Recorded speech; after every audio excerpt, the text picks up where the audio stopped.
Keith Christiansen, Painting in Renaissance Siena. Part 3. Both stories should be borne in mind when evaluating Sienese contracts with their obsessive concerns for the quality and luxury of the material an artist should use. In the contract for Matteo di Giovanni's altarpiece of St. Barbara, figure 30, for the altar of the Association of German Artisans in San Domenico, the artist was instructed that the said work ought to be rich and large, with at the center the figure of Saint Barbara seated on a chair of gold, and she is to be dressed in a mantle of crimson brocade. The brocade dress worn by the Madonna in Benvenuto di Giovanni's slightly earlier altarpiece at Merlot may stem from a similar provision in his treatise. Alberti correctly observed that when done in gold on a flat panel, many surfaces should have been presented as light and gleaming, appear dark to the viewer, while others that should be darker probably look brighter, unquote, and he therefore condemned the excessive use of gold. Nothing could be more foreign to the taste of Sienese patrons and the aesthetic of Sienese painting. With its imagination manipulation of gold to achieve a wealth of effects. There is no Florentine parallel for the gold brocades and silver tower of Matteo di Giovanni's Santa Barbara, or Giovanni di Piola's use of gold in the creation and the expulsion of Adam and Eve from paradise, in which gold leaf was laid beneath an ultramarine blue sky, which was then scratched through with a stylus to create rays around the figure of God the Father, or the raising of gold in the trees to create glowing apples and foliage highlighted with gilt flashes. The silvered windows on the interior scenes of Cesare's Prodea panels, or in those of the Master of the Orsavanzo and Sano di Pietro, are manifestations of this same desire to combine decorative splendor without sacrificing description. Unfortunately, silver tarnishes pigment flakes from gilt surfaces, and glazes have frequently been cleaned away in an effort to revitalize the colors of a picture, or in a misguided attempt to remove the original egg white varnish, which grays with time but is an organic part of the picture surface.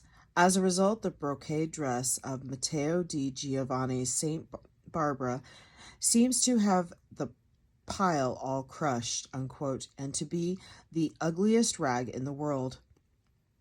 Only rarely is it possible to fully appreciate the subtle descriptive effects of Sienese painting.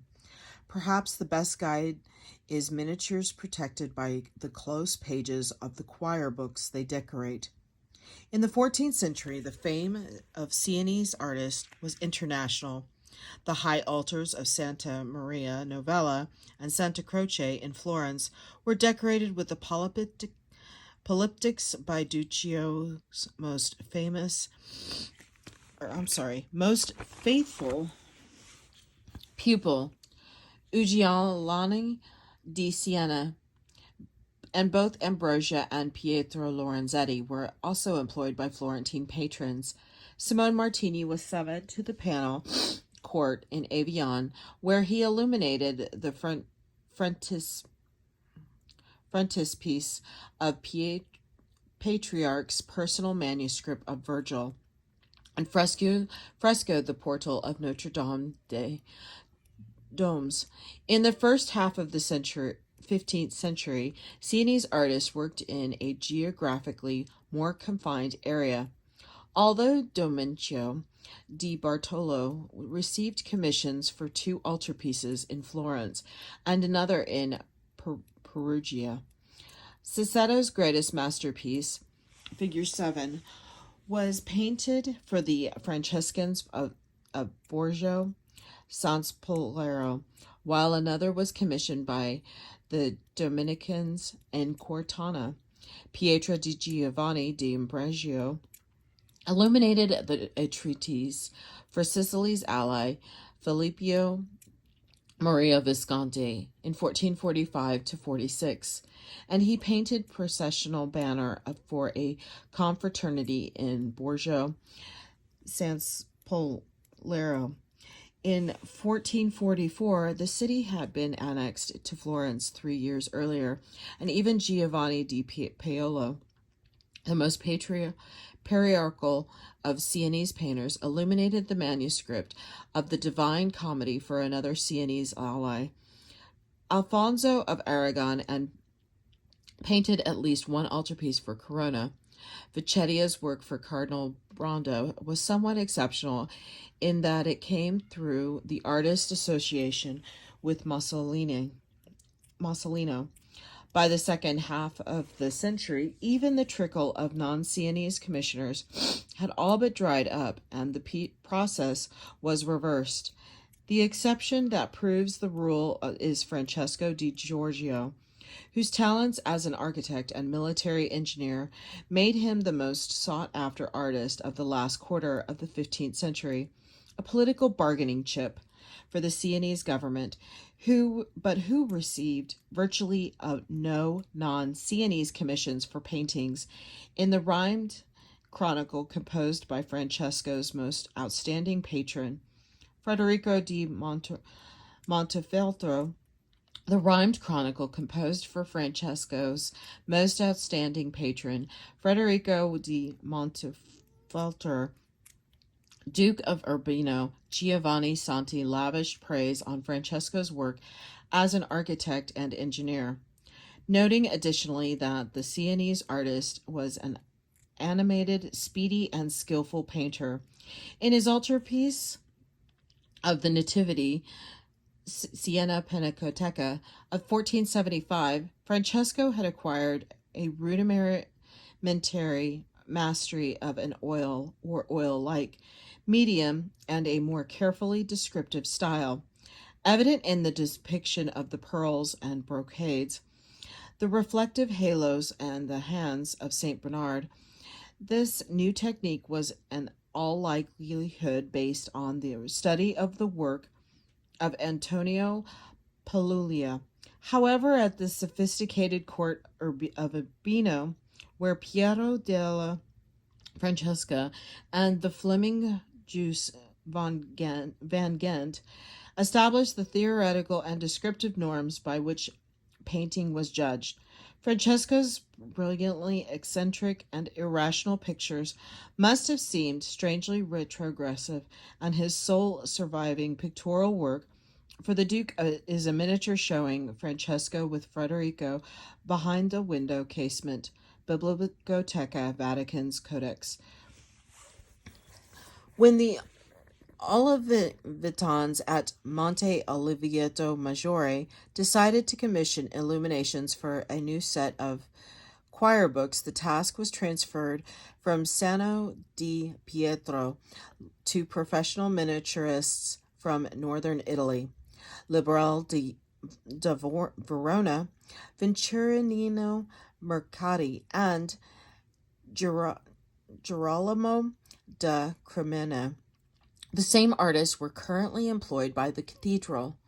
Under the rectorship of Savino Savini from 1468 to 1475, elsewhere the importation of foreigners to paint miniatures would have been a little more consequence. But in Siena, where there was no hard and fast division between painters and miniatures, virtually all of the great Sienese painters were active as miniaturists. These artists represented a real incursion, and their work had a far-reaching effect, particularly Girolamo da Cremona, who had been associated with the Mantegna and Mantua, and who worked for an elite clientele, was of enormous importance in acquainting Sienese artists with a congenial but more progressive style that combined a brilliant use of color with the incisive drawing and minutely descriptive technique. The embroidered pearls that cast starched shadows on the dress and the pillows in Benvenuto di Giovanni's Madonna and Child, in all likelihood, that derive from Girolamo's trompe l'oeil border decorations. Girolamo's example seems to have led Benvenuto, to examine engravings designed by Mantegna, possibly part of the workshop materials Girolamo brought with him to Siena, and his work seems to have inspired Benvenuto's remarkable architectural setting in the 1470 Annunciation in Lunga. The affinities sometimes noted between Benvenuto's work and that of Carlo Crivelli stem from this second-hand knowledge of Paduan art. The fertile exchange between North Italian and Sienese artists reached a climax in the first half of the 1470s. Excuse me. In Matteo di Giovanni's 1474 altarpiece of the Assumption of the Virgin, with its dense covey of saints to either side of the Virgin and its deep arid landscape, punctuated by sporadic rock formations, geometric fields, and brightly colored walled cities, and most conspicuously in Francesco di Giorgio's Coronation of the Virgin, actually painted for Monte Oliveto Maggiore, Siena Pinacoteca, in which the turbulent figurative compositions and dazzling color harmonies of Liberal's miniatures are adapted to a surface over 3 meters high. Not until the 16th century, in the work of Francesco's great compatriot Domenico Becciafumi, was the irrational visualized with such vivid cognancy. It would, however, be wrong to suggest that the influence was all in one direction. Liberal arrived in Siena in 1467, a youth barely 20 years old and the master of an inventive but vehemently Gothic style. His 9-year stay in Siena and his work alongside Girolamo da Cremona, whose miniatures had disciplining effect on Liberal's loosely structured, decorative compositions, were fundamental to his development. His activity extended to the production of altarpieces, and especially of painted panels for marriage chests, cassoni, executed in a style that sometimes approximates that of Francesco di Giorgio, whose free manner of scratching designs on into the surface of his pictures to reveal an underlying layer of gold leaf was imitated by Liberal. It is perfectly possible that some sort of association or compagnia was formed between the two artists for the production of paintings for furniture, for it is doubtful that the Liberal could have created the classically inspired equestrian group on the most distinguished of his cassoni panels without intimate contact with Francesco di Giorgio, whose knowledge of classical art was profound.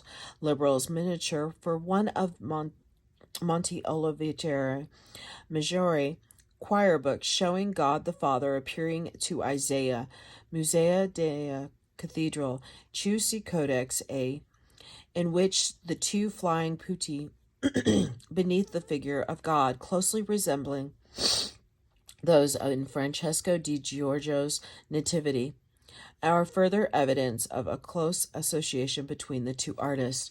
I'm going to go ahead and do a close-up of these pictures.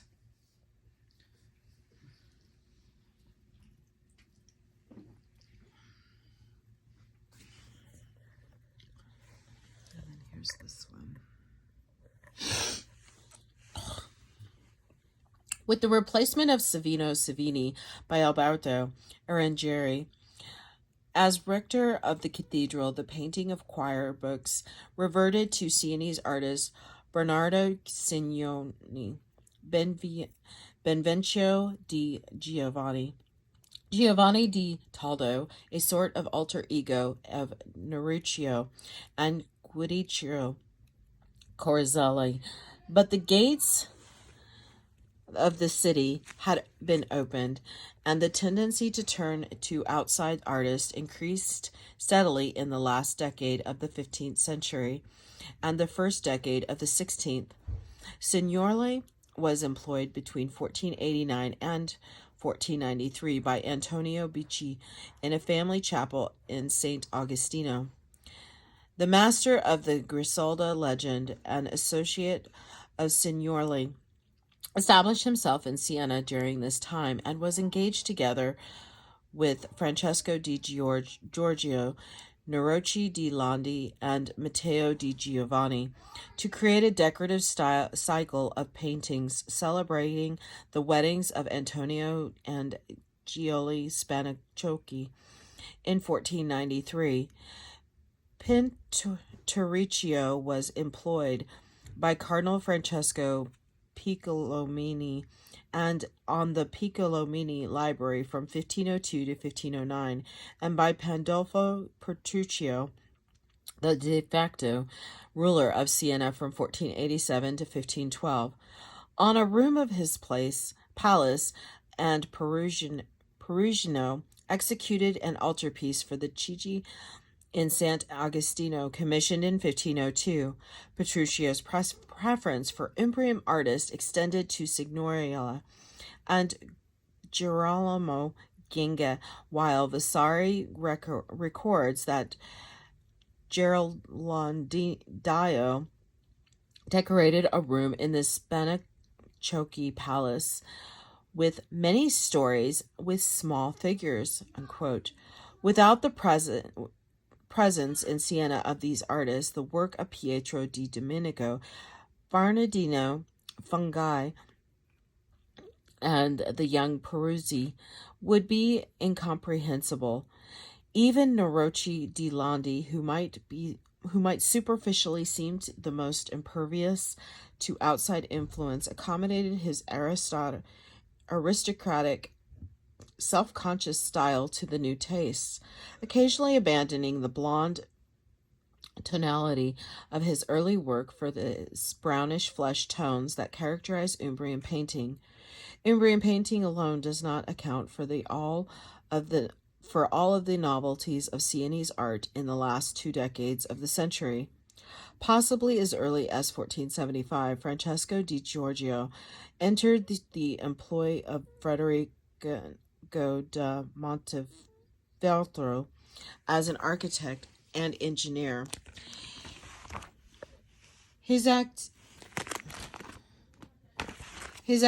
in Urbino over the next decade opened another avenue of influence to which Pietro Orelli, the most progressive Sienese artist of the last quarter of the century, was particularly receptive. In 1489, Pietro painted a fresco in the baptistry of Siena showing Christ washing the feet of the apostles.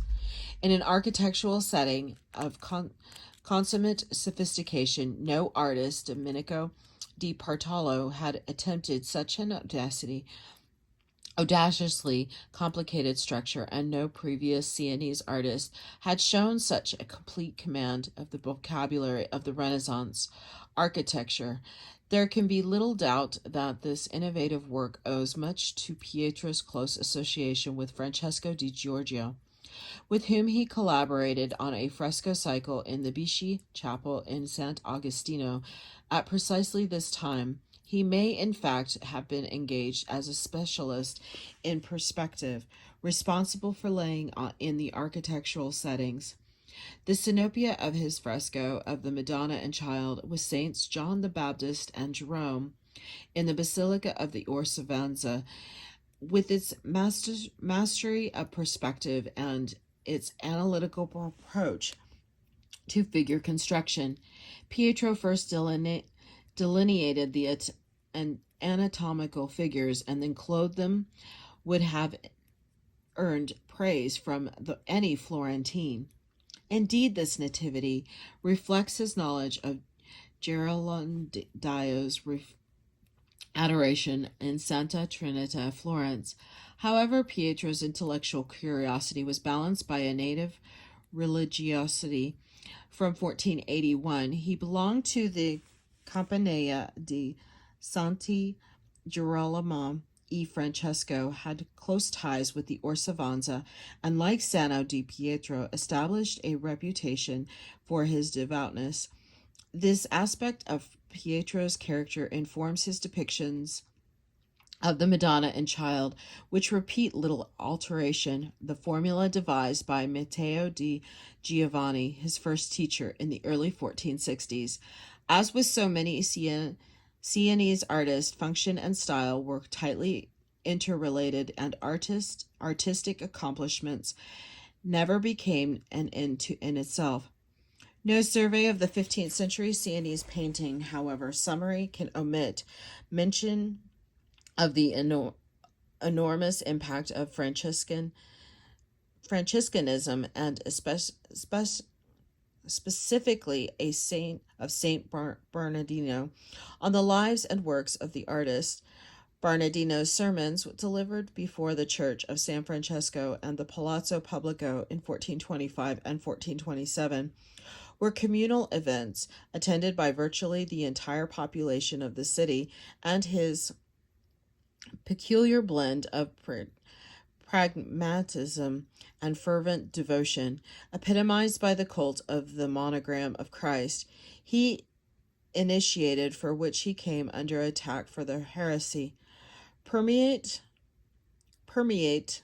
Sienese painting Pietro Aureli's close association with Bernardino's church, the Orsavanza, was far from exceptional.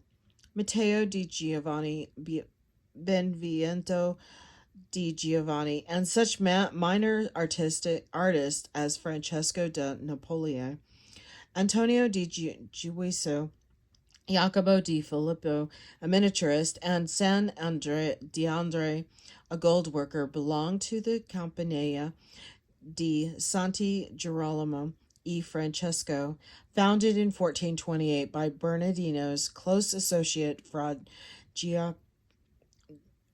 Giacomo della Marca, a lay group of the penitents. They met in the crypt of the Spedale della Scala. Matteo di Giovanni served as a treasurer in 1463.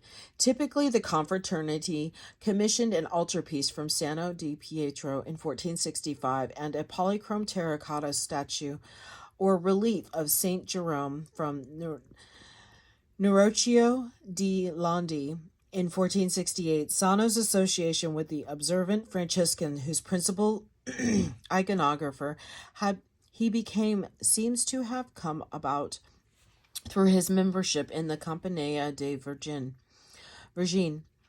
There can be no doubt that his standardized devotional images, which invariably include a depiction of Saint Bernardino, were conditioned by their religious function and reflect Bernardino's own admiration for 14th century images, particularly those by Simone Martini.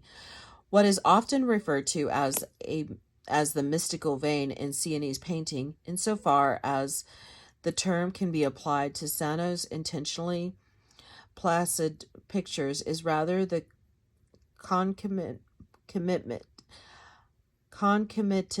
of a communal religious life shared by artists. The dedication of the painter's craft to glorifying God and the Virgin, expressed in the guild regulations, was in this sense no hollow phrase. Perhaps only in a city that so fervently believed it was under the special protection of the Virgin was it possible for artists to incorporate a personal invocation in an altarpiece commissioned and paid for by someone else. There is no parallel in Florentine art for Giovanni di Piola's inscription in the halo of the Virgin in his 1427 altarpiece. Norton Simone Museum, Pasadena, that implores, Virgin, protect this man who painted you. Hic qui pinxit protege Virgo Vernum. Or Domenico di Butarlo's affirmation, Mother of God. Domenico painted you and praise to you, unquote. On the scroll in his 1433 Madonna of Humility, both inscriptions echo the one in Duccio's Maestà, blending communal and personal supplications. O Holy Mother of God, grant peace to Siena and life to Duccio, who has painted you thus. Perhaps the most cognate testimony to a Sienese artist's devotion is Vecchito's petition in 1477 to the Spedella della Scala, which had employed him over the years for a chapel that he promised to furnish at his own expense with bronze figure of the risen Christ and an altarpiece inscribed Ob Som Devotionism. No less characteristic of Sienese are the frequent associations between artists, sometimes to facilitate protection of an individual painting, sometimes to share materials and commissions. The collaboration of Giovanni di Piola and Siena di Pietro on an altarpiece for the Compagnia de Francesco, already noted, is an example of the first type. The association between Francesco di Giorgio and Nerocchio di Landi between 1468 and 1475 is typical of the second. It required legal action to arbitrate its dissolution. In 1439, Vecchetta di Sano di Pietro collaborated on a commission for the cathedral, and in 1445 Vecchetta subcontracted Pietro di Giovanni di Ambrogio to work with him on the reliquary cupboard, the Arlicaria, for the Spedella della Scala. These temporary collaborative enterprises and short-term associations or company must have been even more frequent than documents suggest, and they had a long tradition in Siena, that between Simone Martini and his brother-in-law Lippo Mimi, or between Luci di Tome and Nicola di Souza, might be cited. Without bearing this fact of artistic production in mind, it is impossible to understand a work like the fresco, the Coronation of the Virgin, and in the Ufficio dei Burcini in the Palazzo Pubblico. The picture seems to have been painted jointly by Domenico di Bartolo and San di Pietro over an earlier fresco by Lippi Vanni. Sano's documented work with Giovanni di Piola may help. Oh, there's lots of pictures. Plain this stylistic dichotomy of the Perdita of the 1449 Scrofini altarpiece, Siena Pinacoteca, in which the landscapes in the two scenes on the left are indistinguishable from those by Giovanni di Piola, while the figure style, not however including the drapery, is that of Sano, who in fact signed the altarpiece. In the first half of the 15th century, the most complex instance is that of the master of the Osservanza, perhaps best understood as an enterprising artist who headed a compagnia that at various times may have involved Sassetta and Sano di Pietro. The tentative identification of this gifted master with Vecchio di Lucca is based on that artist's known activity as the head of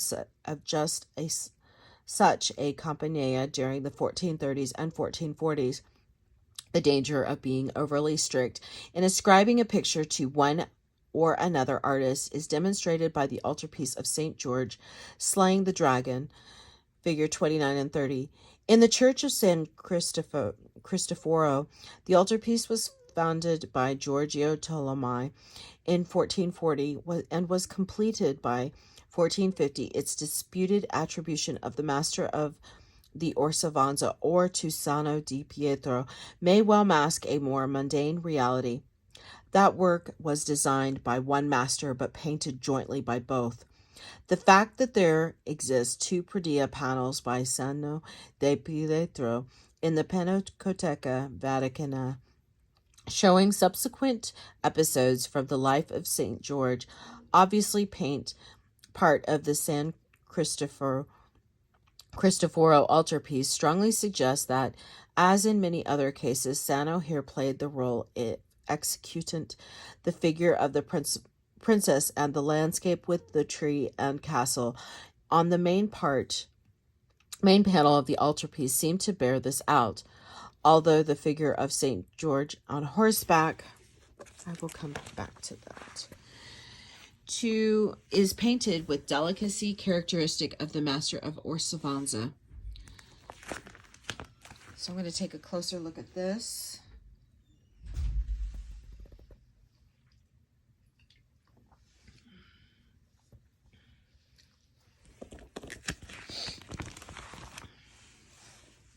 Characteristic of the master of Orsavanza.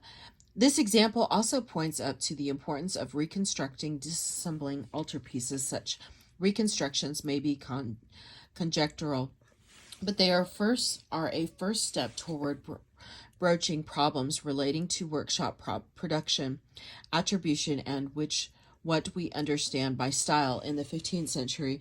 They require sifting through technical, iconographic, and documentary evidence. In the case of St. George altarpiece, documents suggest that a panel depicting St. Christopher, generically related to in style and size to the altarpiece and currently installed as a companion piece, belonged instead to another polyptych in the church. But in those complex multi-panel polyptychs that remained popular until the third quarter of the 15th century, the whole was more than the sum of the scattered individual parts. In the second half of the 15th century, an equally problematic case is posed by the sometimes erratic, unpredictable work of Francesco di Giorgio, who seems to have headed a busy workshop, enlisting the assistance of a number of artists, in addition to the formal arrangement established with Nerochio di Landi. His probable association with the Liberal di Verona has already mentioned the Pradilla to the coronation of the Virgin, which was painted between 1472 and 1474 for the chapel of Santa Sebastian and Catherine of Siena at Monte Oliveto Maggiore. May well be identified the three damaged panels, Museo di Ciesano Pienza, formerly at Montisi, showing the crucifixion flanked by two scenes from the life of Saint Sebastian, painted by the Nerochio on Francesco's design. Moreover, in what is universally accepted as one of Francesco's latest work, an Adoration of the Shepherds in the Church of San Domenico, Siena, the Lunette is by Matteo di Giovanni, and the Pradilla by Bernardo Dino Fungi. And although the main panel was designed by Francesco, it was painted by Fungi and an anonymous assistant of notably modest abilities. This sort of procedure may have been a more common practice than it's currently allowed. In the Dea Pittura, Alberti stated his belief that, quote, the function of the painter is to draw with lines and paint in colors on a surface in any given bodies in such a way at a fixed distance and with a certain determined position of the centric ray, i.e. the vanishing point. What you see represented appears to be in a relief, and just like those bodies, I want the painter as far as he is able to be learned in all the liberal arts, but I wish him above all to have a good knowledge of geometry, unquote. Almost no Sienese artist would have subscribed to this highly focused intellectual view of painting as mimesis. However, they would have recognized a common ground in Alberti's statement that narrative painting, what he referred to with a humanist slant, few Sienese artists would have understood as an historia, was the most important part of the painter's work. It is certainly the area in which Sienese painters reveal their peculiar gifts. Bernson, in his classic essay on Central Italian painters, went so far as to characterize the Sienese somewhat diffidently as among the most pleasing and winning illustrators that we Europeans ever have had. To a 20th century viewer, the idea that the highest goal of painting consisted of illustrating of an idea or story expressed in words may seem misplaced, but it is unquestioned until comparatively recently. Even Sassetto's sublime image of St. Francis in glory, which we view primarily as a great religious icon, was intended to illustrate a concept expressed in the prologue of St. Bonaventura's life of St. Francis, is thought to be unmeetly set forth in the true prophecy of the apostle of the evangelist John, under the similitude of the angel ascending from the sun rising and bearing the seal of the living God.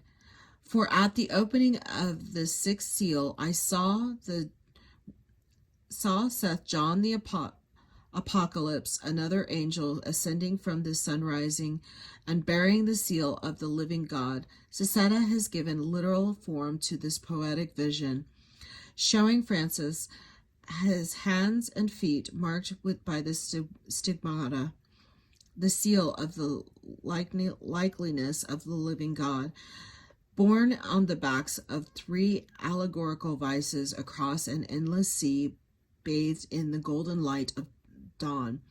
The power of this sublime picture derives, on the one hand, from an imaginative powers and aspiration of Sassetta, and on the other from the specific requirements of clarity and evocateness inherent in narrative painting. Nowhere are these focuses more exquisitely brought into play than in those narrative scenes from the Predella of altarpieces that are the focus of this catalogue. Sometimes, as in two of the scenes from Sassetta's Art Dea Lana altarpiece, the source was verbal rather than written, and the emphasis was on the recreation of a nearly contemporary event. At other times, as in the series by the Master of Orsavanza of the scenes from the life of St. Anthony, it is the artist who has recast and established hagiography in contemporary terms. Again, a painter like Giovanni di Piola may seize upon the spirit rather than one on the literal sense as his point of departure, while for Sano di Pietro the word was finding, with Matteo di Giovanni a story might become a pretext for the display of more purely artistic interest. Regardless, the task of narration engaged the minds of Sienese artists in a special fashion and was responsible for some of the most captivating and fascinating works of art ever painted. This is the end of Keith Christiansen. Thank you.